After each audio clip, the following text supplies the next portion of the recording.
Welcome to all today who have joined on this Cyber Talks webinar. My name is Michael Doran, and today we're going to be talking about ransomware versus healthcare and how to ultimately beat it with resilience.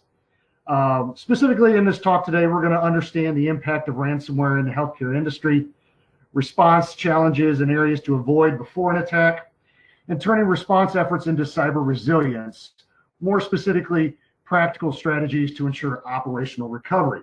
And it should be noted that the content of this webinar reflects a representation of my own personal views, research within the field and in the industry, and not that of my employers. So a little bit about me before we get into the content and meat of the presentation. My name is Michael Doran, as I stated. Primarily my focus in my field is on breach response preparedness, geopolitical cyber risk, and M&A due diligence activities. And this is to ensure that the enterprise is safe and ready to go if and when a cyber incident does take hold.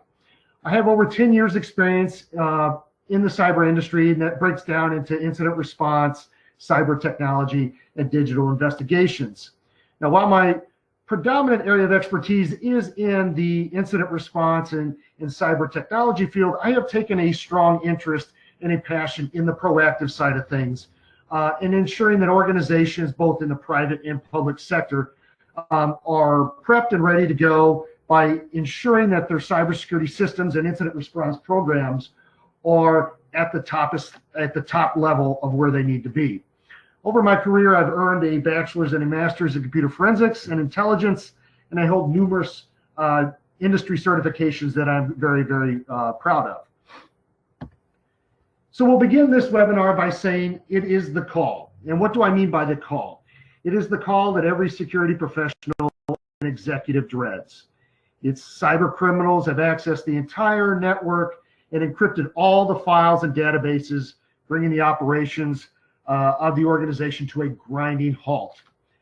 Over the years, we have seen the cyber landscape shift from small crimes to large-scale ransomware attacks. In fact, read the news and you will find stories of threat groups from around the world inflicting damage on organization and healthcare entities, encrypting vital data and costing millions in recovery, lost revenue, reputation, and yes, even lives. Although the protection of the crown jewels has always been the focus of cybersecurity professionals, current attacks can halt business operations entirely and are causing those tasked with defending the enterprise to revamp their current strategies to compensate for the shift. As the saying goes, and most have heard it before, it is not a matter of if an attack will happen, but it is in fact when it will. Given the growing likelihood that a ransomware attack will ultimately occur, businesses and healthcare entities can't afford to put all their trust on cybersecurity measures to prevent those attacks. While the traditional cyber defense mechanisms help in preventing conventional attacks, as the threat landscape continues to expand each and every day, businesses and healthcare entities will need an all-encompassing strategy to help mitigate those risks. In short, they must become cyber resilient. This talk specifically will explore the advancements of ransomware attacks and the impact that their disruptions have within the healthcare industry. Additionally, the concept of cyber resilience will be covered, its importance, and how its prominence over the traditional cybersecurity approach as shifted strategy development and how entities should treat cyber resilience as a matter of priority in their preparation for a ransomware attack. So to begin, let's talk about what specifically is a ransomware attack. I'm sure you've done research and you've heard the term tossed out in news articles and in news briefings, but what in fact is it? So ransomware is a type of malicious software that seeks to gain access to files or systems and blocks users' access to those files or systems. Then all the files or even entire devices are held hostage using encryption until the victim pays a ransom in exchange for a decryption key. That key ultimately allows the user to access the files or systems encrypted by the program. Now, according to Security Focus, the first known attack was initiated in 1989 by Joseph Popp. who was a doctor and an AIDS researcher. This particular attack was carried out by distributing approximately 20,000 floppy disks to AIDS researchers outside of the United States. More specifically, those attendees were from more than 90 different countries from across the globe. Pop initially told the researchers that the disk contained a program that analyzed an individual's risk of acquiring AIDS through the use of a questionnaire. However, the disk also contained a malware program that initially remained dormant on the computers, only activating after a computer was powered on 90 times. This ransomware attack became known as the AIDS Trojan or the PC cyborg. While the ransomware has been around for decades, ransomware varieties have grown increasingly advanced in their capabilities for spreading, evading detection, encrypting files, coercing users into paying ransoms, and starting in late 2019, a hybrid variety of cyber attack has emerged in which traditional ransomware attacks are combined with data exfiltration. In fact, every year a new ransomware family is discovered or one is revamped. This threat has been spreading rapidly with reports estimating that a ransomware attack occurs every 14 seconds. So how does the ransomware attack happen? Well, there is 6 specific stages within the ransomware kill chain, and we'll go through them now. So the first starts off with the distribution campaign. With this particular stage, the attackers use techniques like social engineering and weaponized websites to trick or force users to download a dropper, which kicks off the infection. Stage 2 moves in with the malicious code infection. The dropper downloads an executable, which installs the ransomware itself. Malicious payload staging follows. This is where the ransomware sets up, embeds itself in a system, and establishes persistency to exist beyond a reboot. And essentially it comes back each and every time you reboot the system. Scanning, the ransomware searches for content to encrypt both on the local computer and any of the network accessible resources such as file shares. From there, it moves into the ultimate encryption. And this is where the files are discovered to be encrypted and the ransomware node is left, which follows into stage 6, which is where that node is generated, shown to the victim, or the victim finds it, and the hacker waits to collect the ransom in order to decrypt the files. So what does an organization do? So the ultimate question becomes to pay or not to pay. That is the question. In response to an attack, an organization or healthcare entity has those 2 options. If they do regular backups, the standard course of action is to restore the files from a known backup that has been scanned to ensure that the ransomware infection is not present anymore. Once the files have been restored to a good state, operations can resume. However, should the payment option be taken or required, there are certainly pros and cons to doing so. 1, you recover the encrypted files much quicker. It's a quicker recovery, which ultimately, in some instances, saves the organization money. The cons: bad working decryptor. Further attacks may occur. If you pay, it certainly puts a target on your back that you are open to payment, and the attackers know that because they read the news and they come back for further attacks. It's not every time, but it certainly opens the possibility. And lastly, the ethical dilemma for funding cybercrime economy. If you pay, chances are those payments typically will go to further the cybercrime activity and further attacks, potentially on yourself or the organization or on other entities within the same vertical. Ultimately, nobody wants to be in a situation where paying the ransom is the only option to recover the encrypted files. Understanding those pros and cons of making a ransom payment will help weigh into the difficult decision that has to be made. An organization should absolutely do everything it can to avoid having an attack take down the organization. But if everything fails and there are no other options, they may have no choice but to pay. However, this choice should ultimately be discussed heavily internally to ensure that this is the best course of action given the gravity of the situation. Furthermore, should the option be taken, a third-party IR firm that specializes in ransomware response, negotiation, and the facilitation of payments and on-site restoration should be consulted. It is never advisable for the organization to seek out and do payment for themselves. A common concern of victims of ransomware when deciding to pay or not pay is their worry that they will not retrieve all of their data once the payment is made. This is ultimately a valid concern. Paying a ransom is always a risky proposition because the people who are being paid off may not hold up to their end of the bargain. Now, recently, if you have read the news, OFAC has issued an advisory making it clear that payment of a ransom perpetuates the problem and ultimately encourages threat actor organizations to engage in future ransomware attacks.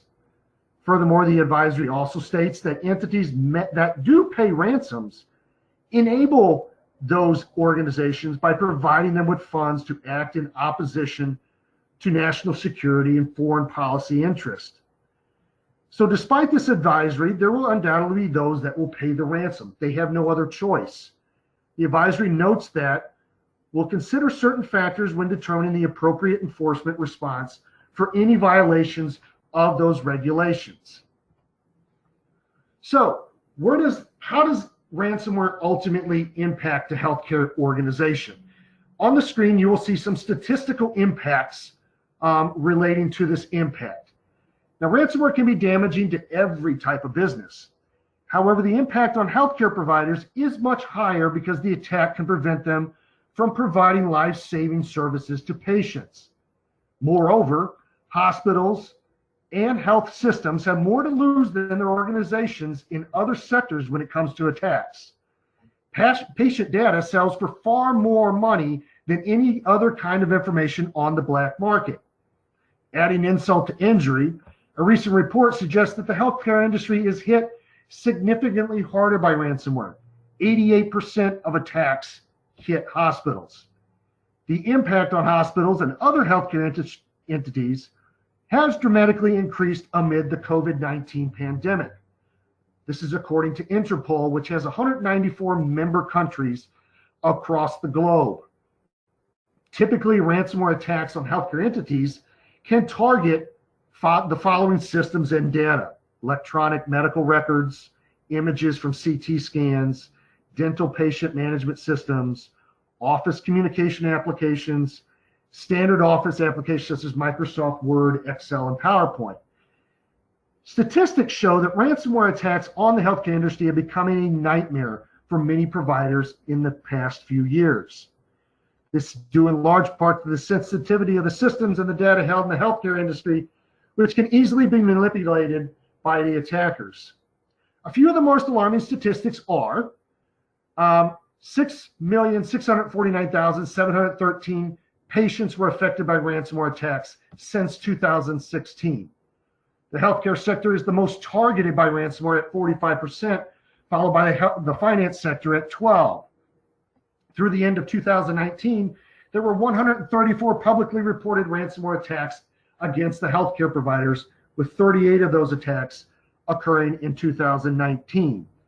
As of June 2020, there have been 26 of those attacks in healthcare providers in the US. So you can see the alarming trend here with the attacks on the healthcare industries. A few case studies that I have pointed out on the screen that we'll cover just in brief detail to show the gravity of the situation. In September of this year, IT systems at Dusseldorf University Clinic suffered a ransomware attack which ultimately crippled its abilities to access data and forcing it to postpone all scheduled operations and direct any emergency patients elsewhere. Because of this, a woman in a life-threatening condition was rushed to a hospital roughly 20 miles away, delaying her treatment by an hour, which ultimately resulted in her death. Another such case, also occurring in September of this year, affected Universal Health Services, or UHS. In this particular attack, their systems were rendered inoperable, leaving some to file patient information going back to old school with pen and paper. Some patient had been turned away and emergencies had been redirected to other hospitals after UHS facilities were unable to carry out specific and critical lab work. This leads into the Maze ransomware.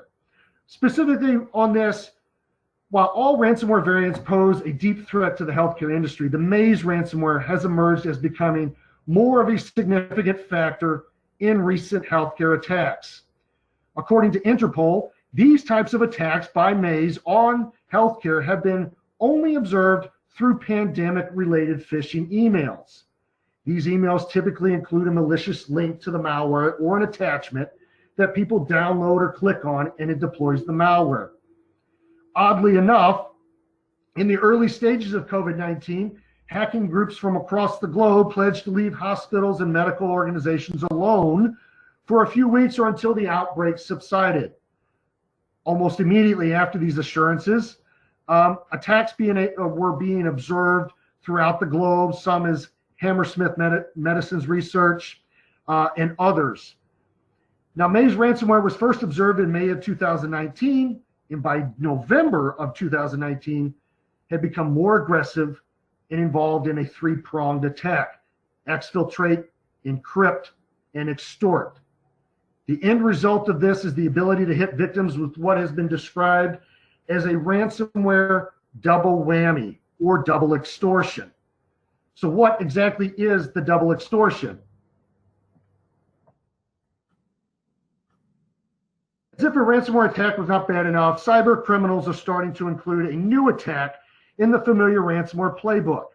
According to research conducted by Checkpoint, an increased number of hacking groups have begun following a disturbing trend first made public by the Maze threat actors, targeting hospitals and other healthcare entities with double extortion attempts.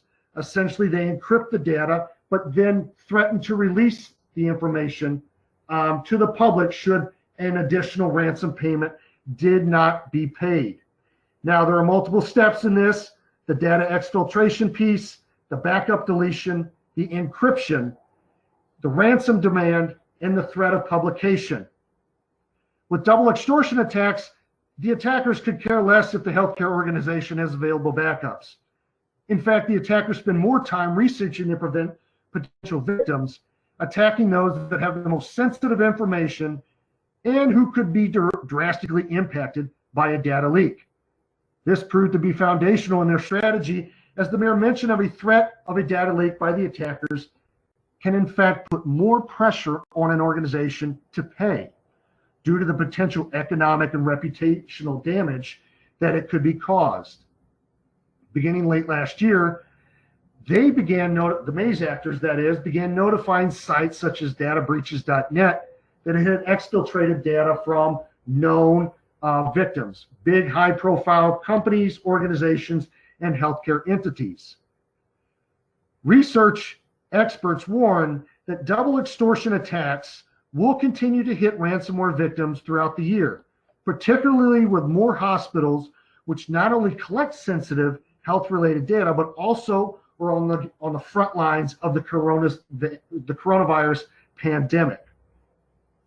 Case studies: in February of this year, the group behind Maze infected Affordacare Urgent Care Clinic, an urgent walk-in care in Texas, with its system-crippling ransomware. Sticking to its traditional methodology, the hacking group threatened to leak the caregiving unit's patient's data if the ransom was not paid. When they did not pay the demanded ransom to get the decryption key, the Maze team released some of the information to websites on the net. The group allegedly stole 40 gigs or gigabytes worth of data and began releasing those samples of the stolen data, which included the patient's full names, social security number, and date of birth. Another such case involving one of the largest medical data postings ever recorded occurred in December 2019, involving New Jersey's Medical Diagnostics Laboratory. When the lab refused to pay the extortion demand, the attackers went on to publish approximately 10 gigabytes worth of research data in an attempt to force negotiations with the attacker. In total, from that specific attack, allegedly 100 gigabytes of data was stolen from that particular case. They demanded, at the time, 100 Bitcoin for the release of the keys that would unlock the stolen files. From there, another 100 Bitcoin was demanded to destroy the data. So what are some of the ransomware pitfalls associated with ransomware response? Having no incident response plan or an incident response plan that is not tailored to ransomware. Number two, assuming backups will eliminate the chance of having to pay a ransom to recover data. Three, not being prepared to decide whether or how your organization would pay a ransom if necessitated. Not including the appropriate internal stakeholders and external parties. In ransomware response, it's easy to lump the cyber group within the response. They are the front lines of defense. However, other key integral parts or team members are needed. Everybody from human resources, communications, legal, the executives. They're all needed in a choreographed and coordinated response effort. And number five, now while all of them are important and they certainly are pitfalls, number five is one of the most paramount pitfalls that a lot of the organizations and healthcare entities fall victim to. And that is not testing your plan in a simulated environment. It is one thing to have a comprehensive incident response plan, but it is another thing to go through it routinely and test it on a routine basis. It is only then that you find what works well, what doesn't work well, and how to shore up any gaps that may exist. Because ultimately, in a response, you want to close the gap between the amount of time you detect the ransomware attack to you actually bring systems back up and respond. So how do you turn response efforts into cyber resilience? First off, what is cyber resilience? Cybersecurity personnel and IT professionals in healthcare faced increased challenges in their securing of the critical systems. Cyber resilience comes into play in ensuring that the organization is better able to bounce back from that attack, having the necessary technology, plans, policies, and procedures in place. Traditional security measures are not enough to help in the event of a ransomware attack, and healthcare entities need to reevaluate their security strategy. This is where cyber resilience comes into play. It will help ensure their ability to maintain critical business operations despite the effects of a ransomware incident. In short, cyber resilience is the ability to prepare for, respond to, and recover from cyber attacks. But the importance of resilience goes beyond a preparation, emergency response, and recovery of operations, and instead integrates a healthcare entity's products, people, and value into the overall strategy. That's where you see the components of threat protection, recoverability, adaptability, durability. Those components are integral to the overall cyber resilience strategy development.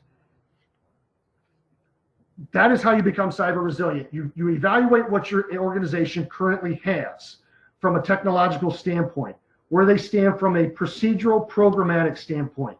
You evaluate the gaps. Do I have enough endpoint detection and response, antivirus software in place?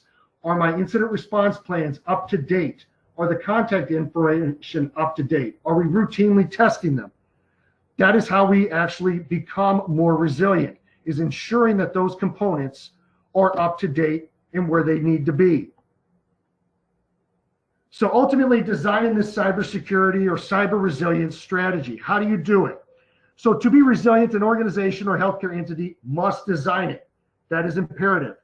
A solid resilience strategy is built upon a platform of cybersecurity and is designed with the goal to help organizations withstand attacks and should encompass security, data protection, business continuity, and end user empowerment. Healthcare entities and organizations around the world should recognize the potential dangers of a ransomware attack as the industry becomes a popular target for such threats. Making the organizational environment cyber resilient requires investments in such areas as infrastructure, design, and development of systems, applications, and networks. Prepare. From a preparation standpoint, healthcare entities need to develop the capability to identify where a cyber attack is taking place. Specifically, they should focus on improving visibility and understanding of information and systems, understanding the cyber risk posture through assessments and simulations, mapping assets to vendor relationships, ensuring appropriate backup and recovery strategies are in place. From a protection standpoint, this would involve focusing on securing business critical systems from cyber threats, specifically updating security programs such as antivirus, anti-malware, and firewall rules to add another layer of defense, update all software in the organization, create policies to disable macros, protecting the organization's endpoints and gateways from targeted attacks and advanced threats, protecting the mobile workforce and customers. This has become quite the talk of the industry with everybody working remotely due to the COVID pandemic. Conduct user awareness training to educate employees on major cyber attacks. Protecting and governing information assets over their life cycle, including protecting from data loss or illegal access. From a detection standpoint, early detection of any malicious or suspicious activity can minimize the drastic impacts it can have on business operations. Disaster recovery plans. Proactive ransomware detection includes active response, business continuity, and a plan for disaster recovery. This particular plan is essential and should be the cornerstone of any healthcare entity's security strategy. Finally, under the response piece, this particular foundational item, healthcare organizations will need to react effectively to cyber attacks to reduce or eliminate their harmful impacts on the entities. This is where it comes down to, should have an incident response plan in place, as well as an effective crisis management process to manage incidents and notify impacted parties. Having a comprehensive managing risk strategy by ensuring you're tracking resilience, including how well systems were protected during the attack. Metrics, track metrics. How fast did you respond to the attack? How soon did we know about the attack? These are all valuable metrics to actually track in order to build up and beef up that resiliency strategy. Finally, under recover, this is my favorite piece because it is here, like I said, you learn what went well during the actual attack and the incident. You find out where your gaps were in your technology, where your gaps are in your response. Having that after action review process to shore up all of those gaps, go back to the drawing board and shore up and strengthen those holes in your response capabilities will ensure that if and when this does happen again, you are like that well-oiled machine where things do not phase and do not move or deviate from the plans in place. With each new day, the news media informs people of cyber attacks on businesses and healthcare entities in a variety of situations across the globe. And from these reports, people, to include attackers, become keenly aware of which ones are underprepared and which ones are. The impacts of these attacks can be devastating to any organization, not just healthcare. Unfortunately, no all-encompassing solution exists to prevent them. Most cyber criminals are opportunistic and tend to target the low-hanging fruit. The vast majority of the security industry's professionals are tasked with the challenging mission of protecting a vast amount of varied information systems against a wide array of ransomware variants, attacker methodologies, and threat groups. Cyber resilience is an important piece.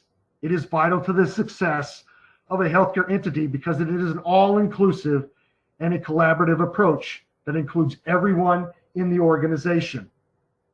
To help lessen the potential damage received as a result of a ransomware or any cyber attack for that matter, healthcare entities must think in terms of not only mitigating the risk, but also creating resilience.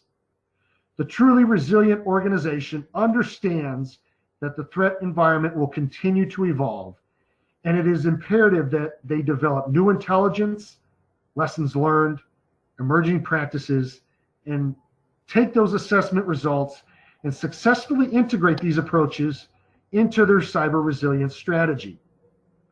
To succeed, these healthcare industry entities must develop that clear holistic strategy. that fosters an understanding for change and includes preparation, prevention, detection, response, and recovery.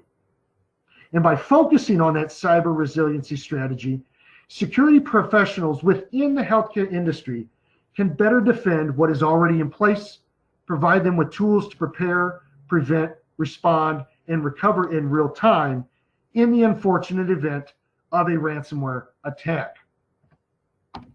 I appreciate everyone registering for the talk and for hearing this presentation out. It has definitely been an honor to be a participant in these cyber talks, and I look forward to answering any and all questions that you might have.